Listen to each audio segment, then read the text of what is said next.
एक भक्त ने पूछा, बाबा मैं सब कुछ सही से करती हूं, रोज पूजा पाठ करती हूं, फिर भी घर में बरकत नहीं है, धन नहीं टिकता, सदस्य बीमार रहते हैं, तो आज इन्हीं सवाल का जवाब मिलेगा। घर के मंदिर में जलने वाले दीपक घंटी रोज धोने वालों गौर से सुन लो, वरना पूरा घर हो जाएगा बर्बाद। आप सभी का दिल से आत्मा की गहराइयों से स्वागत है। जीवन में चाहे कितनी भी मुश्किलें क्यों ना आए, एक चीज कभी मत भूलिए, पूजा मंदिर में रखी घंटी, देवी देवताओं की मूर्तियां और जलते दीपक के साथ कुछ गलतियां ऐसी होती हैं जो अगर हो गई तो किस्मत का पहिया उल्टा घूमने लगता है। ऐसा दुर्भाग्य आता है कि संभलना भी नामुमकिन हो जाता है।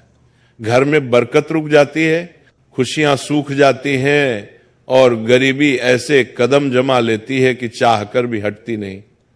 हो सकता है आप भी अनजाने में वही गलतियां कर रहे हो, इसलिए पैसा पास टिकता नहीं, घर में अशांति रहती है और सफलता बस दूर से हाथ हिलाती है। हम बिना समझे जाने अनजाने कुछ ऐसा कर बैठते हैं जो हमारे भाग्य का दरवाजा बंद कर देता है, और जब सब हाथ से निकल जाता है तब हमारे पास रह जाता है सिर्फ पछतावा और ताने।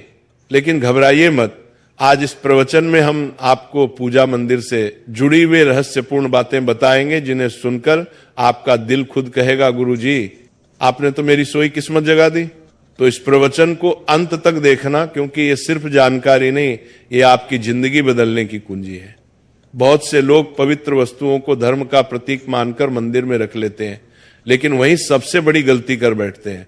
आज हम आपको विस्तार से बताएंगे पूजा मंदिर में कौन सी चीजें रखना शुभ है और कौन सी अशुभ, दीपक कितने बजे जलाना चाहिए और जलाते समय कौन सा मंत्र बोलना चाहिए, घंटी कब बजानी है, सुबह या शाम, और कितनी बार, शंख कब और कैसे बजाना चाहिए, और बजाते समय किस मंत्र का जाप करना चाहिए, दीपक रोज धोना चाहिए या नहीं, मंदिर में कितनी मूर्तियां रखनी चाहिए और क्यों। ये 7-8 बातें छोटी लग सकती हैं, लेकिन इनका असर आपकी किस्मत पर सीधा पड़ता है।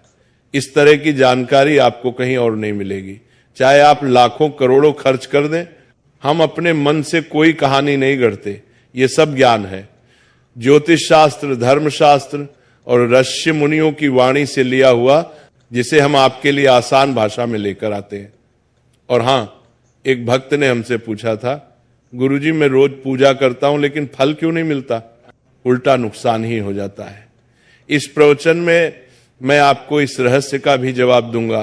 पूजा हमारे जीवन का अभिन्न हिस्सा है। हर कोई किसी न किसी देवी देवता की आराधना करता है।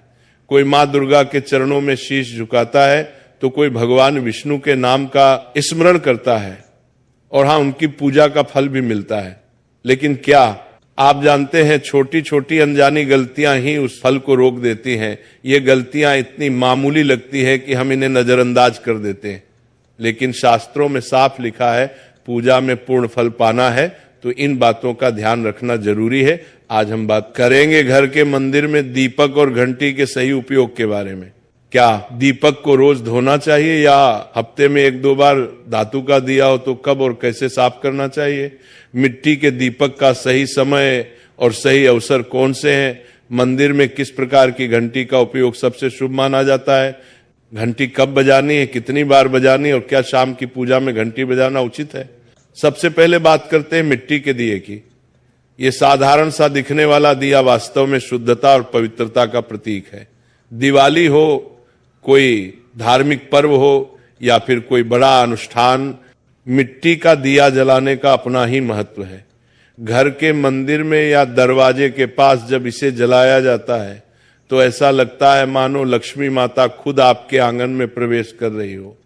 लेकिन ध्यान दीजिए, जब ये दिया मंदिर में रखा जाता है तो इसके नियम बदल जाते हैं। मिट्टी का दिया एक बार जलाने के बाद दोबारा मंदिर में नहीं रखना चाहिए। हर बार नया मिट्टी का दिया ही उपयोग करना शुभ माना गया है। ऐसा करने से वास्तु दोष दूर रहता है और घर में बरकत बनी रहती है। अब आगे इस प्रवचन में हम जानेंगे मंदिर की घंटी से जुड़े हुए रहस्य, जो शायद आपको पहले कभी नहीं बताए गए। अब आते हैं धातु के दियों पर। आपने देखा होगा कि लोग पीतल या तांबे के दिए इस्तेमाल करते हैं। ये न केवल सुंदर होते हैं बल्कि इनका धार्मिक महत्व भी अत्यंत गहरा है। लेकिन इन्हें सिर्फ जलाना काफी नहीं है, इनकी शुद्धि भी उतनी ही जरूरी है। इन्हें रोज धोकर खासकर गंगा जल से साफ करना चाहिए। गंगा जल से धोने पर दिया पवित्र हो जाता है और घर में सकारात्मक ऊर्जा चारों ओर फैल जाती है।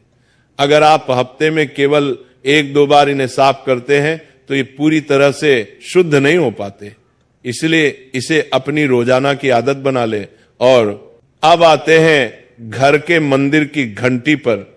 पीतल की घंटी की ध्वनि ऐसी होती है जो वातावरण की नकारात्मक ऊर्जा को तुरंत दूर कर देती है और सकारात्मकता का प्रवाह बढ़ा देती है। लेकिन इसे कभी भी दक्षिण दिशा में ना रखें, यह अशुभ माना जाता है। घंटी को हमेशा पूजा स्थल के पास या मंदिर के प्रवेश द्वार पर रखें। सबसे शुभ घंटी वह होती है जिस पर गरुड़ की नक्काशी हो, इसे गरुड़ घंटी कहते हैं और इसे अत्यंत पवित्र व फलदायक माना गया है। अब सवाल आता है घंटी कितनी बार बजानी चाहिए। भोग लगाते समय घंटी को 5 बार बजाएं। ऐसा करने से भगवान भोग को जल्दी स्वीकार करते हैं। पूजा के दौरान घंटी को जोर जोर से या लगातार नहीं बजाना चाहिए, सिर्फ 3 बार बजाना ही उचित है। घंटी को हमेशा दाहिने हाथ से बजाएं और इसका मुख पूजा स्थल की ओर होना चाहिए। याद रखिए, घंटी को सुबह की पूजा में ही बजाना शुभ माना गया है। शाम की पूजा में घंटी बजाने से बचना चाहिए क्योंकि शास्त्रों में इसे उचित नहीं माना गया है। इन नियमों का पालन करने से आपका पूजा पाठ कई गुना अधिक फलदायक और प्रभावी हो जाएगा। यह बातें छोटी लग सकती हैं, लेकिन इनका असर आपकी किस्मत पर गहरा पड़ता है। एक और बहुत ही महत्वपूर्ण बात जो अक्सर लोग नजरअंदाज कर देते हैं, जब भी आप किसी मंदिर जाएं, खासकर घर के बाहर वाले मंदिर में, तो मंदिर में प्रवेश करते समय ही घंटी बजे, मंदिर से बाहर निकलते समय घंटी बजाने की कोई आवश्यकता नहीं होती। जब आप घंटी बजाते हैं तो ये सिर्फ आवाज नहीं होती, ये भगवान को दिया गया संकेत होता है, प्रभु मैं आपके द्वार पर आ चुका हूं, आपकी शरण में हूं। एक बार घंटी बजाने का मतलब है कि आपने भगवान के दरबार में प्रवेश कर लिया है और पूजा आरंभ कर रहे हैं। 2 बार घंटी बजाने का अर्थ है कि आप अपनी प्रार्थना, अपने मन की बात सीधे भगवान के समक्ष रख रहे हैं। अब हम आपको कुछ ऐसी बातें बताने जा रहे हैं जिन्हें शायद आपको कोई ना बताए, इसलिए इन बातों को ध्यान से सुनिए क्योंकि ये आपके पूजा पाठ को और भी अधिक फलदायी बना सकती है। अब आइए जानते हैं पूजा मंदिर के कुछ आवश्यक नियम। पूजा करते समय आपका मुख हमेशा पूर्व दिशा की ओर होना चाहिए। यह दिशा सबसे शुभ मानी जाती है क्योंकि यहां से सूरज की पहली किरण आती है जो सकारात्मक ऊर्जा से भरी होती है। पश्चिम की ओर मुख करके भी पूजा की जा सकती है, लेकिन पूर्व दिशा का लाभ कई गुना अधिक है। घर की सीढ़ियों के पास पूजा घर बनाना अशुभ माना गया है क्योंकि वहां नकारात्मक ऊर्जा का प्रवाह अधिक होता है। भगवान का आसन हमेशा आपके आसन से ऊंचा होना चाहिए, कम से कम 10 इंच ऊंचा। भगवान की प्रतिमा को सीधे जमीन पर रखना अशुभ माना जाता है। ऊंचा आसन पूजा स्थल में सकारात्मकता और ऊर्जावान माहौल बनाए रखता है।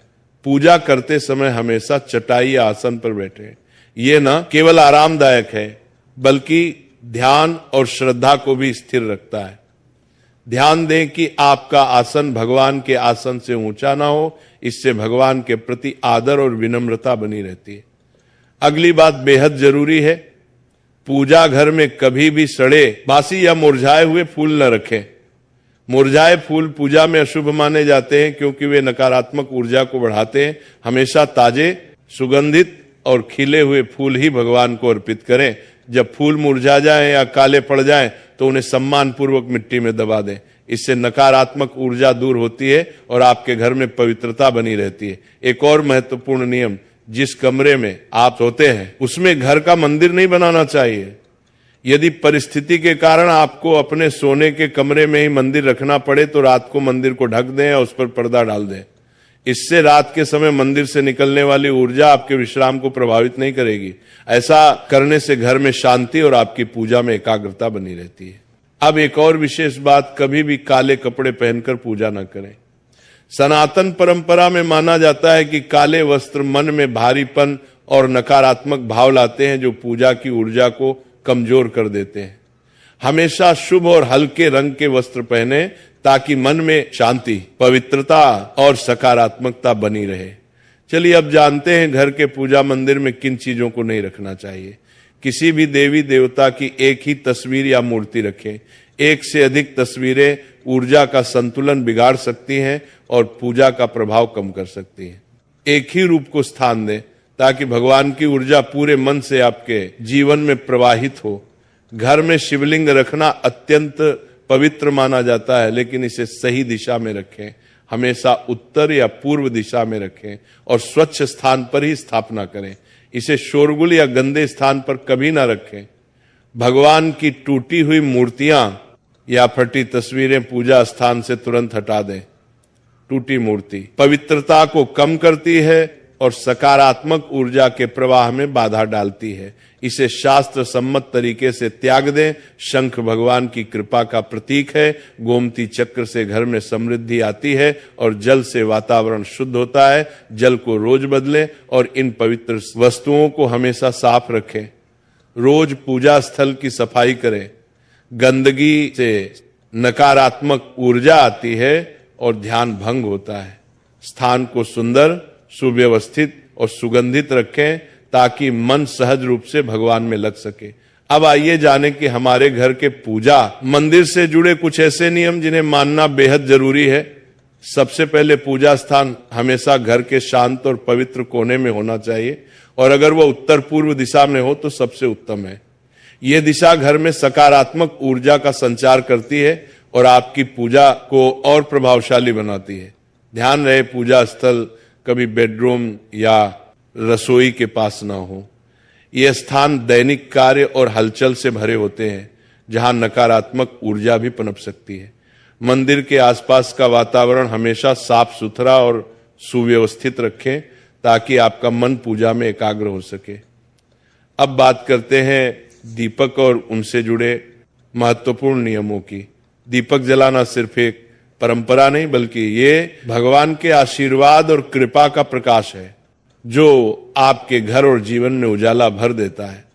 दीपक को हमेशा भगवान की मूर्ति के सामने रखें ताकि उसकी रोशनी सीधे भगवान तक पहुंचे और आपके पूजा स्थल को पवित्रता से भर दे।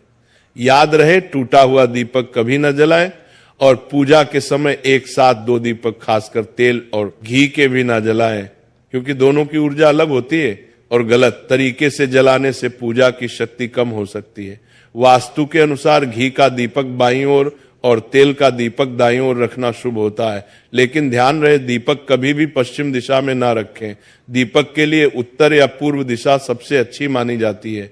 साथ ही बत्ती का मुंह भी हमेशा इन दिशाओं की ओर होना चाहिए ताकि सकारात्मक ऊर्जा का प्रवाह और अधिक बढ़ सके। घी के दीपक में रुई की बत्ती और तेल के दीपक में लाल मौली की बत्ती का प्रयोग करें। रुई की बत्ती से प्रकाश स्थिर और शुद्ध होता है जबकि लाल मौली वाले बत्ती से वातावरण में शुभ ऊर्जा का संचार होता है।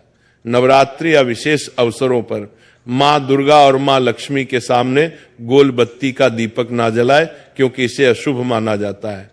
और एक नियम याद रखें, घी का दीपक जलाने के तुरंत बाद तेल का दीपक ना जलाएं। इनके बीच थोड़ा अंतर रखें ताकि वातावरण में संतुलन और पवित्रता बनी रहे। इन छोटे छोटे नियमों का पालन न सिर्फ आपके घर में शांति और समृद्धि बनाए रखेगा बल्कि आपकी पूजा को भी अधिक फलदायी बना देगा। अब छठवीं बात ध्यान से सुनिए। दीपक हमेशा उसी समय जलाना चाहिए जब भगवान जाग रहे हों। जैसे सुबह के शांत और पवित्र समय में जब पहली किरणें धरती को छूती हैं, उस समय पूजा करते हुए दीपक जलाएं। फिर शाम को आरती के समय जब दिन की थकान ढल रही हो और वातावरण शांत हो रहा हो, उस समय का दीपक वातावरण को और भी पवित्र कर देता है। ये दोनों समय सिर्फ पूजा के लिए ही नहीं बल्कि ध्यान और आत्मिक ऊर्जा को महसूस करने के लिए भी सर्वश्रेष्ठ होते हैं। इन पलों में दीपक जलाने से घर में सकारात्मक ऊर्जा का प्रवाह बढ़ता है और आपका मन भी निर्मल होता है। सातवीं बात, दीपक जलाना केवल धार्मिक नियम नहीं है, वास्तुशास्त्र और ज्योतिष शास्त्र में भी इसका गहरा महत्व बताया गया है। दीपक जलाने से न केवल घर में सकारात्मक ऊर्जा का संचार होता है बल्कि हमारे जीवन के 7 चक्रों को संतुलित करता है। यह नकारात्मकता को दूर करके वातावरण को शुद्ध करता है और आपके मन को शांति प्रदान करता है। दीपक की हल्की स्थिर लो मानो भगवान का आशीर्वाद आपके जीवन को रोशन कर रही हो। इसीलिए जब भी आप दीपक जलाएं, ऊपर बताए गए सभी नियमों का पालन जरूर करें। यही नियम आपके जीवन में भगवान की कृपा को स्थायी बनाएंगे और घर में सकारात्मकता का प्रवाह निरंतर बनाए रखेंगे।